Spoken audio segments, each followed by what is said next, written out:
सबसे पहले तो आप इस वीडियो क्लिप को देखिए। सबसे पहले तो अपने बैंक वाले को बोलो फॉर्म एक भरो कि मेरे को पता है ऑटो स्वीप नाम की चीज होती है, उसको चालू करके दो।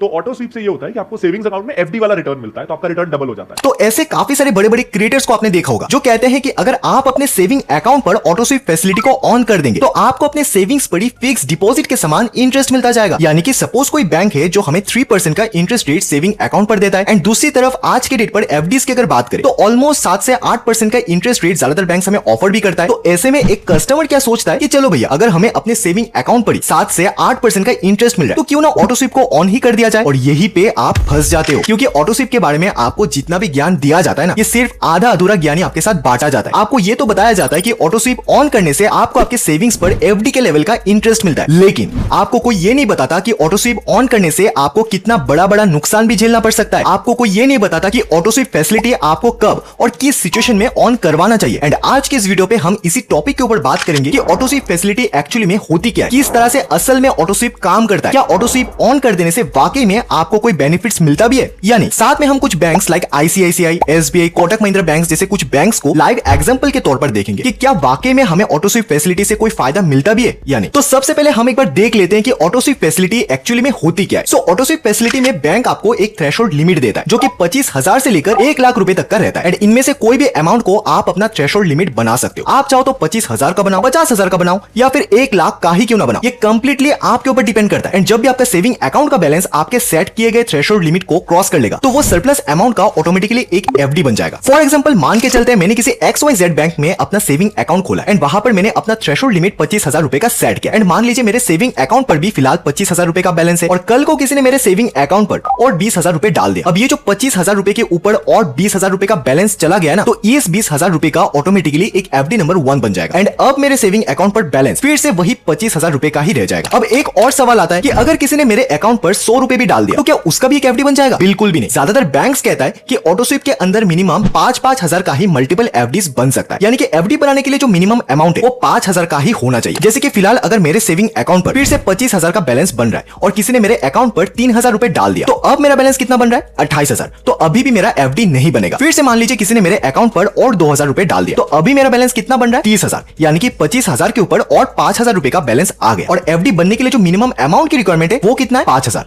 तो 5,000 मेरे सेविंग अकाउंट से माइनस होगा और यहाँ पर 5,000 रुपए का एफडी नंबर 2 बन जाएगा। अब मान लीजिए फिर से किसी ने मेरे अकाउंट पर 25,000 रुपए और डाल दिया, अब टोटल बैलेंस कितना बन रहा है? 50,000। तो मेरे सेविंग अकाउंट पर बैलेंस 50,000 का नहीं रहेगा, मेरे अकाउंट पर बैलेंस तो वही 25,000 का ही रहेगा, और बाकी के 25,000 का तो फिर से एफडी नंबर 3 बन जाएगा। अब देखिए, बैंक कहता है कि ये जो मेरे इतने सारे एफडीज बन रहा है ये इतना ज्यादा फ्लेक्सिबल है कि मुझे जब भी कोई फंड का जरूरत पड़े तो मैं आराम से इन एफडीज को तोड़ भी सकता हूं। एग्जांपल के तौर पर समझाओ तो देखिए, मेरा सेविंग अकाउंट पर टोटल बैलेंस कितना था? 25,000, एंड मुझे कहीं पे 5,000 रुपए का पेमेंट करना है। अब यहाँ पे मेरा बैलेंस 25,000 के नीचे तो जा ही नहीं सकता, क्योंकि ये तो मैंने अपना थ्रेशोल्ड लिमिट को सेट करके रखा है ना। तो इस सिचुएशन में बैंक कहता है कि ये जो मेरा लास्ट 25,000 वाला एफडी था इसमें से 5,000 रुपए कट के मेरे सेविंग अकाउंट पर आ जाएगा, और ये एफडी पूरी तरह से नहीं टूटेगा, बल्कि ये एफडी अब 20,000 रुपए का ही रह जाएगा। अब देखो, जब भी हमारे सेविंग अकाउंट के थ्रेशोल्ड लिमिट के ऊपर अमाउंट चला जाता है ना, एंड उसका एफडी बन जाता है, तो इसे हम कहते हैं स्वीप इन। एंड जब भी हमारे एफडी में से पैसा कट के सेविंग अकाउंट पर आता है तो उसे कहा जाता है स्वीप आउट या फिर रिवर्स स्वीप। अब आप सोचोगे कि फिर ऑटो स्वीप में नुकसान ही क्या है? ये तो बहुत अच्छी बात है ना, क्योंकि इसमें मेरे सेविंग अकाउंट में पड़ा हुआ पैसा ऑटोमेटिकली जाके एफडीज बना रहा है, और कभी पैसों की जरूरत भी पड़ जाए तो मुझे ये पैसे वापस भी मिल रहा है, और जितना दिन एफडी में ये पैसा पड़ा रहेगा उतना दिन का तो मुझे कम से कम एफडी वाला 7 से 8% का इंटरेस्ट भी मिल रहा है ना। ऑब्वियसली सबको यही चीज लगता है, और बैंक वाले भी आपको यही बताएंगे कि आप हमारे साथ अपना सेविंग अकाउंट बनवा लो, हम आपको आप ही के सेविंग अकाउंट पर एफडी वाला इंटरेस्ट देंगे। लेकिन फिर भी वो लोग आपको ऑटो स्वीप की सच्चाई नहीं बताएंगे, क्योंकि ऑटो स्वीप बैंक्स के लिए बस एक स्ट्रेटेजी है जिससे कि वो ज्यादा से ज्यादा कस्टमर्स को अट्रैक्ट कर सके एंड अपने बैंक में ज्यादा से ज्यादा सेविंग अकाउंट्स खुलवा सके। लेकिन अभी जब आपको ऑटो स्वीप की एक्चुअल सच्चाई पता चलेगा ना, तो भाई साहब आपको समझ आएगा कि 7 से 8% की इंटरेस्ट तो छोड़िए, आपको कई बार सेविंग अकाउंट का 3% वाला इंटरेस्ट भी देखने को नहीं मिलेगा। अब आप बोलोगे कि ये कौन सा झोल है? तो इस झोल को समझने के लिए आपको सबसे पहले यह समझना होगा कि नॉर्मली बैंक्स में एफडीज पे इंटरेस्ट कैलकुलेट कैसे होता है। तो बैंक्स में एफडीज पे इंटरेस्ट टेन्योर के हिसाब से मिलता है, यानी कि बैंक कहता है कि अगर आप मेरे पास सपोज 7 से 15 दिन के लिए अगर एफडी करवा दो तो मैं आपको दूंगा 3% का इंटरेस्ट। ठीक इसी तरह अगर आप मेरे पास 15 दिन से 60 दिन के लिए एफडी करवा दो तो मैं आपको दूंगा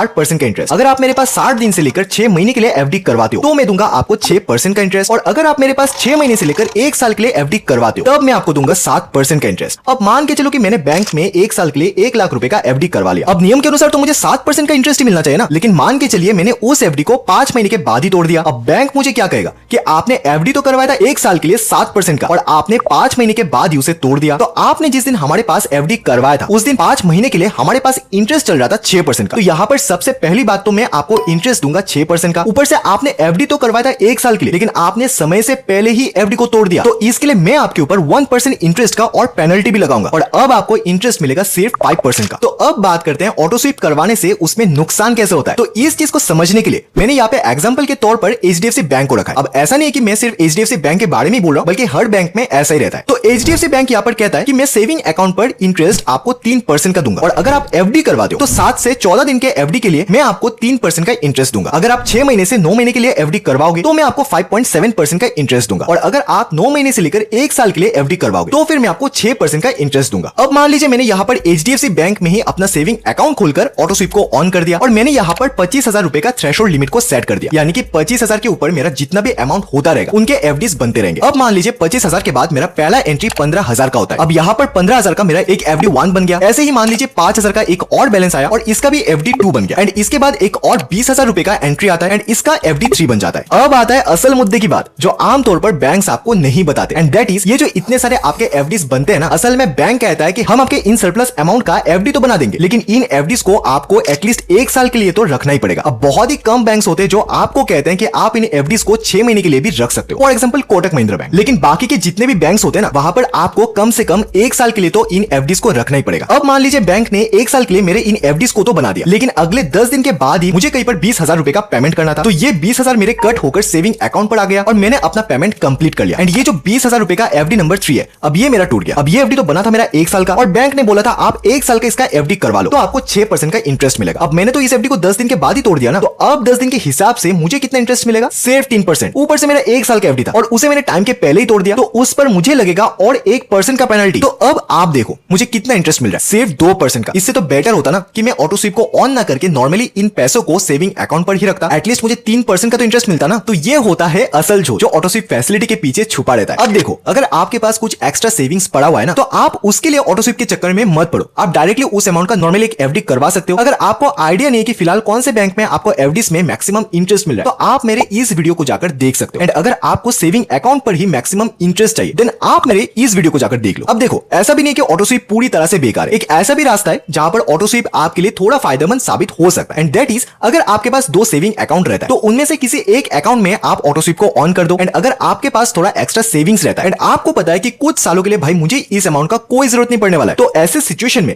आप ऑटो स्वीप के अंदर उन एक्स्ट्रा अमाउंट का एफडी करवा सकते हो, क्योंकि तब ऐसे केस में आपको सेविंग अकाउंट में पैसे रखने के बजाय ऑटो स्वीप से ज्यादा इंटरेस्ट मिलेगा। बाकी मुझे ऑटो स्वीप नॉर्मल यूज के लिए बिल्कुल भी बेनिफिशियल सा नहीं लगता। सो ये था हमारा आज का वीडियो। उम्मीद करता हूं कि आपको इस वीडियो से कुछ वैल्यूएबल नॉलेज मिला होगा। इसी के साथ हम मिलेंगे फिर से एक और नई एंड इंटरेस्टिंग वीडियो के साथ। तब तक स्वस्थ रहे, सलामत रहे, जय हिंद।